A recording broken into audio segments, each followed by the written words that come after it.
намайг дуудаад харин шинэ өндөсрөв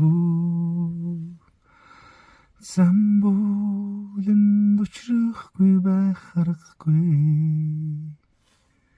залуунаас дурлалын дүүмээ ганцхан мөчдөж холдох аргагүй галгалуун зүрхний уяа Наасан бяцгаано миний Монголын нэлэгнэгт яв хайртайхан дүүс минь Бурхны хөвөөр отор Донод аймгийн халах гол сумын тор өглөлтөөч 2 дугаар өгчлөө нот халах голынхаа хөвөн дээр зогсож байна. Намайг энэ дэрснийг одоо хүмүүс мэдсэн юм ааши. Баахан машинтай үдэд чинь 6 сар ихээр одоо аялагчд энэ төр баймааргүй.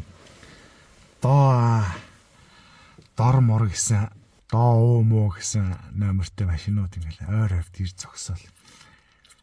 Энэ дууг тавиад болж үг ядраа. Нөгөөдгөө сонссоор байгаа зү амнаас уншлаг болчихжээ. Энэ дээрэл ингээл зогсохлоор энэ хажуу талд машин ирж зогсоол майхнаа өрөөл энэ дууг тавьчих гэсэн. Тэнгүүт нэг зайлж аваад жоохон тийшлээ зогсохлоор дахиад нэг машин цаана гарч ирж зогсож бүслээд байгаа юм уу яа. Дахиад ядчихад яг энэ дуугаа тавих юм шүү дээ. Хэцүү юм байна. Ямар санаатай ингэж идэх юм бол. За нэг тийм байна. Нэг тийм байна. За 2 дугаар судал. Үнцэн асуудалд орно. Энэ хөдөө малчин ховордоод байгаа юм ерөөсөө алга попорхоо болцгоо. Энэ хөдөөгөр дүүрэн л малчид байна. Зилүүд эзэнгүү нутаг гэж ерөөсөө алга. Хөдөөхөө амьдрахаа болчлоо. Хөдөөнөөс залуучууд нүүгээд байна. Хөдөө инги тгий багийн төвдөр сургууль өрөө солиороод зүгээр зайлчаарай. Гэхдээ нэрээ мэдрэл муутай юмуд нэр их гаргаж ирж байгаа шин манайхан. Тэгээ энэ хотод амьдарч байгаа хүмүүст чинь нэрэл хөдөө эзгүрсэн юм шиг сэтгэгдэл төрлөддөг манай энэ улсын хурлын гишүүд.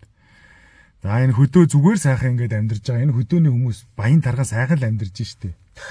Тэр дээд жишээлбэл нэг айл байна харуулъя. Шүнийн та нүдэн нөмөрөө тарагдж байна. Энэ халах гол сумчаа юу шүү дээ. Одоо Дорнод аймагч ямар ч чулуун муулуу байхгүй тийм ээ. Юугүй газар штэ. Байшин байшхан барих боломжгүй газар штэ. Тэгэхэд ч одоо ингээд нэг байшин барьсан байна. 2 чиргүүл тавьсан байна. 1 трактор тавьсан байна. Бас нэг ачааны машин тавьсан байна. Дахиад нэг бүрүүс 41 тавьсан байх шиг харагдаад байна.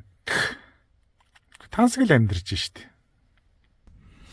Тэр Улаанбаатар хотоос тэр холоос ингээл барилгын материал зөөгөл энэ ч байшин бариал ингээл тансаг л амьдарч тийм үстэй.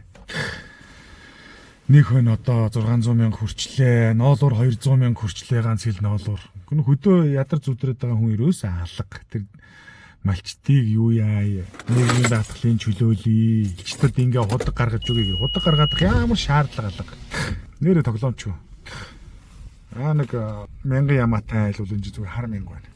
100-ийн ноолуурыг самнаал өөрсдөө хаалуул хаавдаг гаргацдаг болчих. Энэ айл хүртлийн харалтаа ингээ трактортай ингээл байж хөдөөний малчаал. Тэгээ энэ хөдөөнөө сонгогдохын тулд ингэж худлаа уянгалж малчтын сэтгэлийг нялхаруулахаа бол. Тийм ээ? Зүгээр л малчид минь хүнд хөдөлмөр эрхэлдэг, тэгдэг ингэдэг. Жаргалтай амьдарч штеп хүмүүс. Тэгж явах чинь амар хүнд хөдөлмөр эрхлүүлээд байгаа юм шиг л. Сэтгэгдэл өөрсөд нь төрөл нөгөөд маань бас зарим нь тэрэндээ итгэцсэн. Тийм ээ? Хотод амьдарч байгаа мань мэтэд бол энэ хөдөө ерөөсө хүнгүй зилүү тоосон болцсон юм шигээр яриад. Ингээ хоёр талд ингээд худал мэдээлэл тараахаа болцгоо. За 1 дугаар асуудал. За 2 дугаар асуудал тийм ээ? 1 дугаар асуудлын гол шалтгаан гол утга учир агуулга нь бол юу? Хөдөө тийм ядар зүдрээд байгаа хүн алга гэдгийг хэлээд байгаа. Тийм ээ? Баян тархан сайхан амьдарцгааж гин.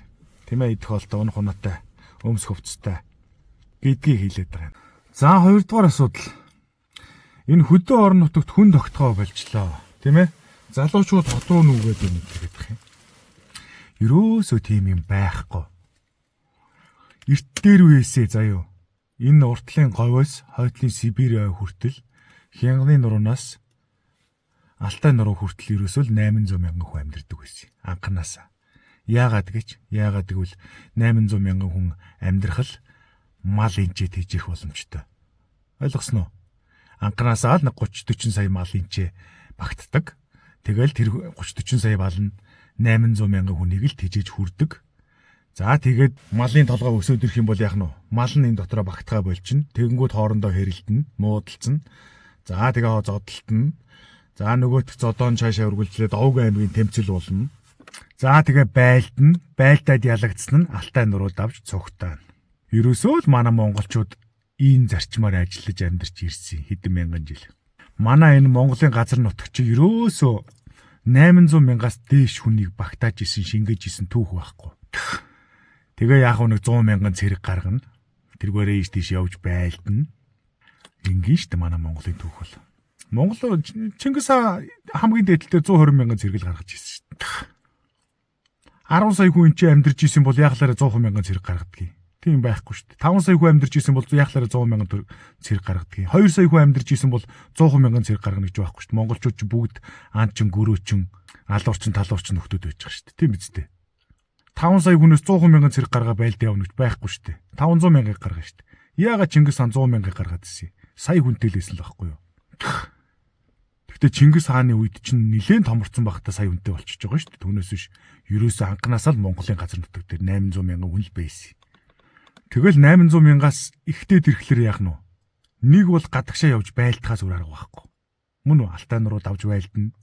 Ийшээ энэ Манжирын тал руу явж байлдана, хятад руу явж байлдана. Тэгэхгүй энэ дотроо багтаж шингэхгүй юм чинь. Нэг бол дотроо байлдана. За дотроо байлж исэн түүх зөндөө байгаа шүү дээ.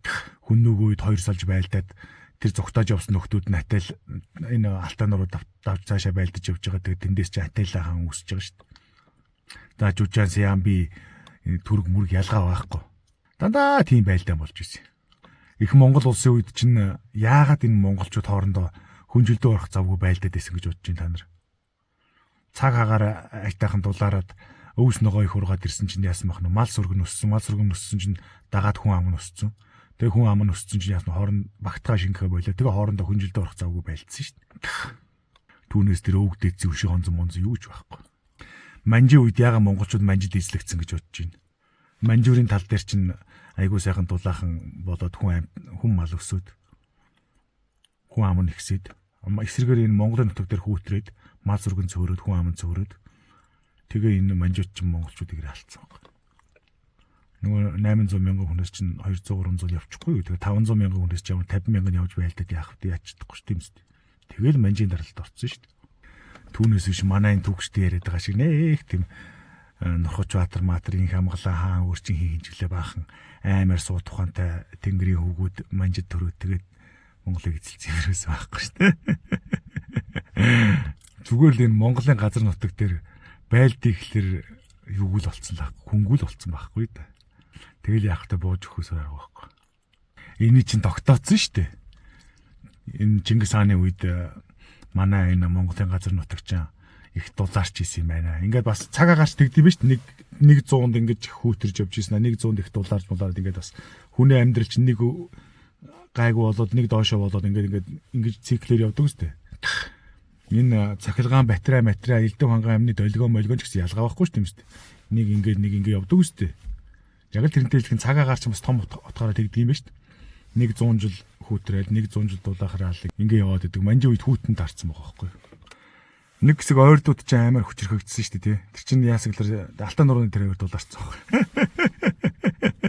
Энэ овсрын нэг хэсгийг гайгүй байсан энэ гэж өөрсдөө ойлгоод үгүй зүгээр сайн тавьж тэргээр дулаарахгүй да чаавас.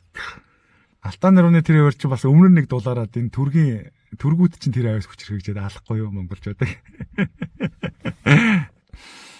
Тэгээд хүүтрээд ирэх үеэр нь монголчууд энэ чинээс очиж зөрж монголчууд ч байх уу халахуу зөрж очиж алаад. Тэгээд дахиад нэг $1 ирэх үеэр нь буцаж энэ ойртод босчиж дахиж алаад. Тэгээ энэ манжууд гээд бид нар ч хоорондоо ингээл алцаа гэж юм дөө. Тэгээд тэр нөгөө Алтай нурууны тэр аваар $1 унаа шүү дээ. Тэг хүн амаал өсөөд ингээд нөгөө багтаж шинхээ болонгоо тэрэнгүүт нь яах нь хоорондоо байлдаал. Тэгээ хоорондоо байлдаад яах нь ялагдсан тал нь хайцсан байх уу. Бас л ялгаа авахгүй цаашаа зайлуул алтайгаа дав цогтойгаал. Тэгээд яасан байх нь вэ? Каспийн тэнгис ирэг дээр очиод халимаг гэдээ улс байгуулсан ба шүү дээ. Тэгээд зарим бишгэн Казахстан, Узбекистан болоо явсан байна. Ойлгож байна уу монголчуудаа? Тэгэхээр биш үү те?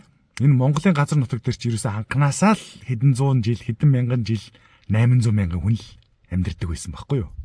Цагаагаар жоохон югүүдэд ирэх юм бол хүн амын тооц хөрөөд сулраад ирнэ. Цагаагаар жоохон гайг болоод ирэх юм бол хүч хэрэгжээд ойр хавийнхаа улсуудыг эзлээд унна. Тэгэхгүй бол энэ ч дотроо байлдаад унж байгаа юм чинь. Тийм үстэй. Хоорондоо тархаа үлээд байлдаад унна шүү дээ. Тэгэл нэг хаан гарч ирж нэг бүгдийг нэгтгэж авч байгаа л тэр чи мэдээж хэрэг нөгөө хэрүүлж ин дотроо байж л байгаа юм чинь. Тэр хэрүүлийг гадагшлуулаад тэгэл гадагшаа байлдаа явчихдаг гэсэн юм. Сайн даач. Тэгэл одоо та нар энэ Чингис хааны үеийн тэр тоолго моолгыг үзээс ялгаа байхгүй л нэг сая гаруй хүн Чингис хаан жинхэнэ Монгол улсыг байгуулад 1206 онд тэр чинь сая 200 мянган хүн чөлөө тоолуулж байгаа ч чаавас. Их том улс байгуулчаад бүх ойроо эзэлчихэд. За тиймэрхүү байна. За тэгээ өжидэл чинь Манжин хааны төгсгөл дээр одоо манай Богд хаан тус зарласан тийм ээ. Тэгээд тооллого хийсэн хийхэд яаж гинөө? Монголын хүн 729 мянган байсан байгаа байхгүй. Эсвэл Монгол чинь энэ газар нутаг дээр чинь тэгэл 800 мянган хүн л амьдардаг байсан байхгүй да. За тэгээд сүүл рүүгээ нэг 70-аад оны үед Монголын хүн ам өсөөд сая 500 болсон. 1970 онд сая 500 мянган хүнтэй л исэн шүү дээ чааваас хөөх юм. Тэгээд тэр сая 500 мянган хүн яаж Монголын газар нутгаар багтаад унсан бэ гэхлээр хот байгуулсан байхгүй. Улаанбаатаргийн хот байгуулад 200 мянган хүн, аймгийн төв 21 аймгийн төв гэж байгуулад, Дархан Эрдэнэт гэж хотууд байгуулад, Сумын төв гэж юм шинээр бас байгуулад, 330 сум байгуулад сөөрөн суулгацсан байхгүй. Тэгээд 700 мянган шингэчихэж байгаа байхгүй. 200 мянган Улаанбаатарт за нэг 50 мянган хүн Дарханд Эрдэнэт рүү нэг 50 мянган хүн, аймгийн төвүүд дээр нэг 5 мянган хүн гэл ингээл явсаар байгаа л нэг 700 мянган хүнээ шингээчихэж байгаа байхгүй юу. Тэгээд эн чинь сая 500 мянган хүн багтаад байгаа юм. За тэгээ 90 он болоход 2,500 мянган хүн болсон. Тэгэнгүүт Улаанбаатар руу битүү нүүдэл болсон. Яагаад хөдөө амьдрал байхгүй. Угаасаа л 800 мянган хүнийг л тэжэн штэ. Тийм л потенциалтай. За тэгээ 90 оны 2,500 мянган хүн гэл тоолох юм бол ялгаа байхгүй. Улаанбаатар 600 мянга, Дарханд 100 мянга, Эрдэнэтэд 100 мянга. За аймгийн төвүүдийн хүн жоох өссөн, Сумын төвүүдийн хүн жоох өссөн. Ингээл 2,500 мянга. Яг хөдөө малчин хийж байгаа хүн чинь 800 мянга хэвээрэл байгаад байгаа байхгүй юу? За одоо өнөөдөр Монгол улс 3 сая 600 мянган хүн амтай. За сая 600 700 Улаанбаатар, за Эрдэнэтийн хүн ам өсөөд нэг 120 30 мянга, Дарханых нь өсөөд нэг бас нэг 150 орчим мянга ч юм уу. За тэгэл энэ Багнуур, Шарын гол, Шивээ говь юу гэдгийг энэ уршаага 5-7 юутлогоо нэтрэгээл ингээл нэг суурин газар аймгийн төвүүд жижиг сажиг газруудад нийлүүлэл ингээл эн чинь 2,800 мянган багтчихж байгаа байхгүй юу. Тэгэл үлдсэн яг 800 мянган хүн мал маллаад байгаа 800 мянга чи яг л хэвээрэл энэ Монголын газар нутгаар байдгаараа л байж байгаа гэсэн үг.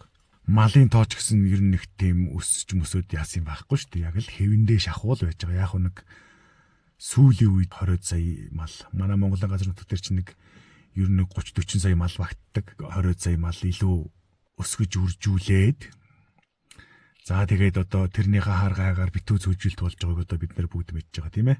За ийм л байна. Угаасаа хөдөөнөөс хот руу хүмүүс нүүн. Яагаад вэ? Яагаад гэвэл тэнд зөвхөн 800 мянган хүн л амьдрах хүчин чадалтай учраас.